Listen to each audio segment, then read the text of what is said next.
we are going to ask you during your baptism classes to share your God story. Okay? Now, when I say your God story, I don't want you to think you got to come up with the story about who God is, right?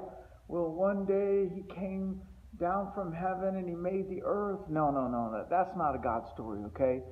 You want to hear my God story? Here's my God story. Let's say somebody says, Thomas, tell me your God story. You know what? I already have it prepared. I already know what it is. And you know why? I didn't memorize it. I lived it, right? Here's my God story. Well, when I was 33 years old, I used to drive by this church on Sunday to get my newspaper and my coffee. And I remember just thinking, what are those people in there doing, you know? And so one day I decided to go in there and see what was going on. And everybody was so friendly with me, and I just loved hearing the sermon. And I got what it was they were talking about, and I decided, you know what, I'm going to start going to church there. And that day, that very first day, the preacher was preaching about the great banquet, and he said, hey, if you want to come and join the great banquet, if you want Jesus to be your Lord and Savior, come up here. And you know what? I said, man, that's what I want. I want Jesus. And I began after that day to learn more and more and more about Jesus. I got baptized the very next week. Now, that's my God story. My God story is that I was lost one day. You know, I was a sinner. I was a sinner, and my sins kept adding up and adding up and adding up. And one day I asked Jesus to be my Lord and Savior, and he took away my sins. He forgave them, okay?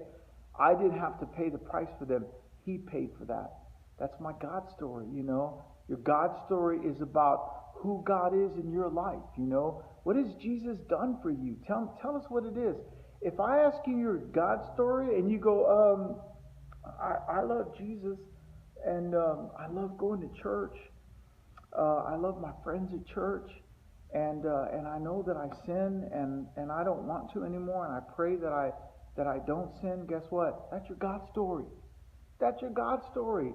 Your God story doesn't have to change the world, you know. It doesn't have to become a movie, right? It's just your story, whatever it is.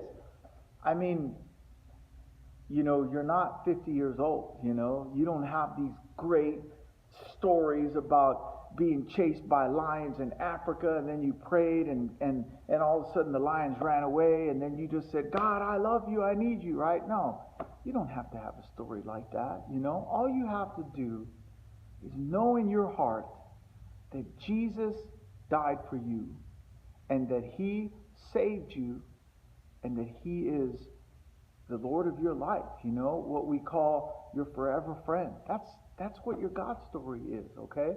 So when I ask you what your God story is when you come to your baptism class, I don't want you to panic, okay? I don't want you to think you got to say it perfectly. Here's what I'm going to tell my people that are going to listen to you. I'm going to say,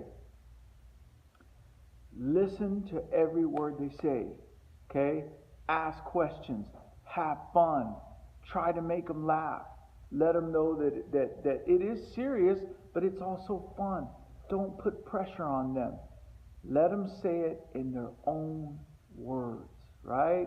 If you say to me, Thomas, you know, I just wake up in the morning and I just think about God, and I'm so happy about what he does. Do you know what that story means to me? It's when I hear kids say things like that, I'm over the moon, you know. But I know what you're saying because you're saying it in your own way, okay? Practice your God story before you get here, all right? Practice it with mom. Practice it in front of the mirror. Practice it in front of the phone like I'm doing now. Tell your God story. Have a good time, okay? Love you guys, and I'm so proud of y'all.